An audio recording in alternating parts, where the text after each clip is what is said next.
Shalom, perkenalkan saya Fernanda Lisa, mahasiswa FKIP 5 dengan jurusan Psikologi Kristen. Pada ini saya akan mengangkat materi yang disebut materi tentang mata kuliah Psikologi Forensik. Psikologi forensik merupakan perpaduan dari beberapa konsentrasi di dalam bidang psikologi ditambah dengan pengetahuan dalam dunia hukum sehingga membuat psikolog forensik memiliki keahlian yang lebih spesifik dibanding psikologi umum lainnya.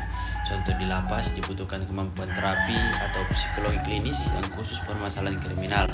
Di kepolisian dibutuhkan asesmen yang khusus pada individu pelaku kriminal.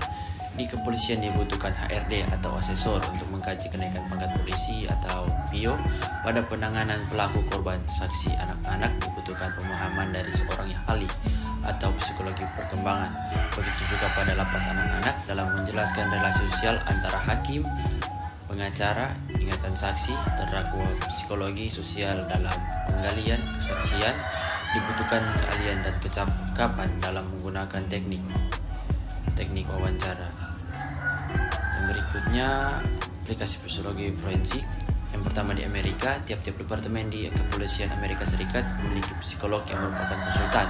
Dan Indonesia, pelaku teror bom Bali 1 dan 2 tahun 2000 Sumanto, tahun 2003 pemakan mayat asal Purbalingga. Psikolog menyatakan bahwa Sumanto menderita gangguan jiwa atau psikopat, akhirnya ditempatkan di bangsal khusus penderita penyakit jiwa. Berdasarkan hasil tes psikologi dan hasil pemeriksaan tim kedokteran kejiwaan Polda Jatim bahwa Reyan mengalami gangguan kejiwaan psikopatis. Yang berikutnya, bunuh diri satu keluarga di Malang tahun 2010. Yang berikutnya, tugas pokok psikolog forensik. Beberapa tugas psikolog forensik. Yang pertama, pada pelaku kejahatan, interogasi bertujuan agar pelaku mengakui kesalahannya. Melalui sarjana psikologi yang direkrut oleh kepolisian, polisi yang mendapat pelatihan dari psikolog forensik atau psikolog yang diundang oleh kepolisian. Yang berikutnya, criminal profiling. Psikolog forensik dapat membantu polisi melacak pelaku dengan menyusun profil kriminal pelaku. Contoh, pelaku sodomi yang 85% diprofiling sebagai korban di masa kecilnya. Yang berikutnya, psikolog forensik juga dapat melakukan asesmen untuk memberikan gambaran tentang kondisi mental pelaku. Yang kedua, pada korban kasus dengan trauma yang berat menolak untuk menceritakan kejadian yang dialaminya. Psikolog forensik dapat membantu polisi dalam melakukan penggalian informasi. Contoh, pada anak-anak wanita, korban kekerasan dibutuhkan pendekatan khusus agar korban merasa nyaman dan terbuka. Contoh, korban JL. Yang ketiga, psikolog forensik dapat melakukan otopsi psikologi, contoh kasus-kasus seperti kasus-kasus pembunuhan. Dan yang keempat, pada saksi proses peradilan pidana tergantung pada hasil investigasi terhadap saksi. Karena baik polisi, jaksa, dan hakim tidak melihat langsung kejadian perkara, penelitian menemukan hakim dan juri di Amerika menaruh kepercayaan 90% terhadap pernyataan saksi.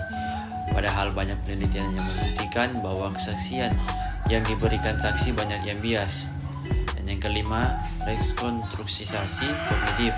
Kesalahan berpikir merupakan penyebab tindakan kejahatan. Pemikiran yang irasional dan destruktif dapat mendorong timbulnya gangguan emosi dan tingkah laku, sehingga program psikologi diharapkan lebih diarahkan pada pendekatan berbasis perspektif kognitif. Dan yang keenam, wawancara dengan pendekatan kognitif bertujuan meningkatkan proses retrieval yang akan meningkatkan kuantitas dan kualitas informasi dengan cara membuat saksi atau korban rileks, kooperatif. Yang berikutnya, hasil teknik. Wawancara kognitif menghasilkan 25% sampai 35% lebih banyak dan akurat dibanding teknik wawancara standar kepolisian. Psikolog forensik dapat meyakinkan. Dan yang ketujuh, pada pengadilan para psikolog forensik dalam peradilan pidana.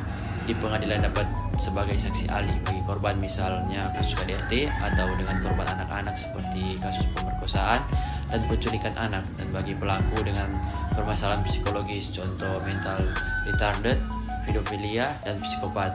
Dan yang kedelapan, pada pengadilan ada beberapa faktor di luar kepribadian yang turut mempengaruhi putusan hakim terkait latar belakang terdakwa dan juga saksi, seperti suku, bangsa, jenis kelamin, kecantikan dan ketampanan, usia, status sosial, ekonomi, dan religiositas. Psikolog forensik juga dapat bekerja untuk pengacara dalam memberikan masukan terkait dengan jawaban-jawaban yang harus diberikan kliennya agar tampak meyakinkan sebelum persidangan yang sesungguhnya. Seperti kasus Sambo juga dibutuhkan forensik dan gaya yang akan ditampilkan terdakwa agar yang bersangkutan tidak mendapat hukuman yang berat. Seperti juga kasus contoh Angelina Sondak. Yang berikutnya pada lapas, banyak kasus psikologi yang terjadi pada narapidana maupun petugas LB. Misal pada kasus percobaan bunuh diri narapidana tidak ditertangani secara baik karena tidak setiap lapas memiliki psikolog atau minimnya pengetahuan para sipir terhadap kondisi psikis warga napi. Yang berikutnya pemahaman petugas lapas kurang baik juga terkait dengan rehabilitasi psikologis sehingga mereka seringkali memberikan hukuman dengan tujuan dapat mengurangi perilaku negatif narapidana seperti berkelahi atau berbohong. Psikologi forensik dibutuhkan dalam rangka melakukan asesmen intervensi pada narapidana. Dan yang ke-10, kepolisian psikolog forensik dapat memberi pelatihan kepada polisi tentang teknik interogasi yang menggunakan prinsip psikologi. Teknik lama yang digunakan polisi adalah dengan melakukan kekerasan fisik. Banyak mendapatkan kecaman karena orang yang tidak bersalah dapat mengakui kesalahan akibat tidak tahan karena kekerasan fisik yang diterimanya. Berikutnya melakukan asesmen terhadap kepangkatan polisi. Asesmen terhadap polisi akan diturunkan ke lapangan ke dalam daerah konflik meredam aksi demonstrasi. Asesmen terhadap kesiapan seseorang polisi akan dilengkapi dengan senjata kaitannya dengan kejiwaan. Yang berikutnya pengadilan dan sistem hukum Indonesia. Lembaga yang terlibat di dalam sistem peradilan Indonesia, yang pertama kepolisian. Polisi, SPDP, surat pemberitahuan dimulainya penyidikan. Dan juga BAP, berita acara kepolisian, berkas lengkap yang mengandung semua fakta dan bukti terkait dengan kasusnya 3 minggu setelah SPDP. Dan yang kedua kejaksaan atau jaksa menilai BAP patut diajukan pengadilan atau tidak oleh polisi. Dan yang ketiga kehakiman atau hakim memutuskan suatu perkara atau vonis. Dan yang berikutnya dasar hukum pidana. Yang pertama tentu saja berdasarkan Pancasila, Undang-Undang Dasar, TEP MPRU, Peraturan Presiden, dan pelaksananya hukum material, material rights, hukum tata negara, tata usaha, dagang pidana, perdata dan sebagainya. Dan yang ketiga pidana dasar hukumnya adalah KUHP dan lain-lain.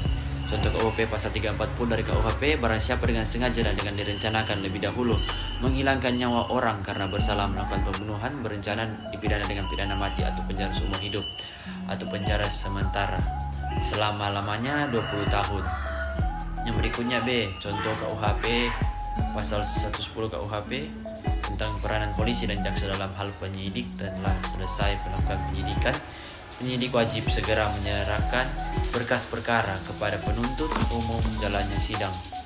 Yang pertama, hakim ditunjuk oleh ketua pengadilan. Yang kedua, kejaksaan bertanggung jawab untuk menghadirkan terdakwa dan transport dan sebagainya. Dan yang ketiga, jaksa membacakan surat dakwaan. Dan yang keempat, terdakwa duduk di tengah, setelah selesai duduk di sebelah pembela. Yang kelima, jaksa dan penasihat hukum duduk berhadapan.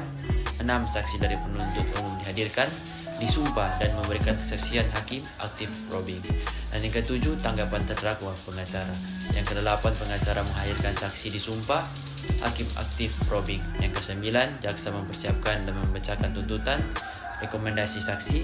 Dan yang ke-10, terdakwa pengacara membacakan pembelaan, saling menanggapi. Dan yang ke-11, vonis hakim mengakui bersalah dan deteksi kebohongan.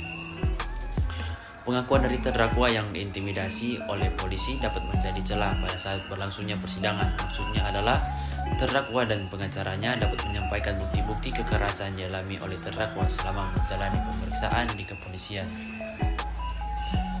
Berikutnya, sehingga semua alat bukti, terutama yang terkait dengan pengakuannya, akan dibatalkan oleh pengadilan. Yang akibat lainnya, pengacara bersama dengan terdakwa dapat mengajukan keberatan dan pengusutan terhadap kasus intimidasi yang dialaminya tersebut. Yang berikutnya, efek selanjutnya adalah tersangka akan terbebas dari semua tuntutan oleh karena kecerobohan polisi saat penyidikan. Ya, demikian pemaparan materi dari saya. Maaf jika ada salah kata dan kalimat. Saya Alfa Mandalik mengucapkan banyak terima kasih kepada semuanya, terlebih khusus kepada NER. Shalom, terima kasih.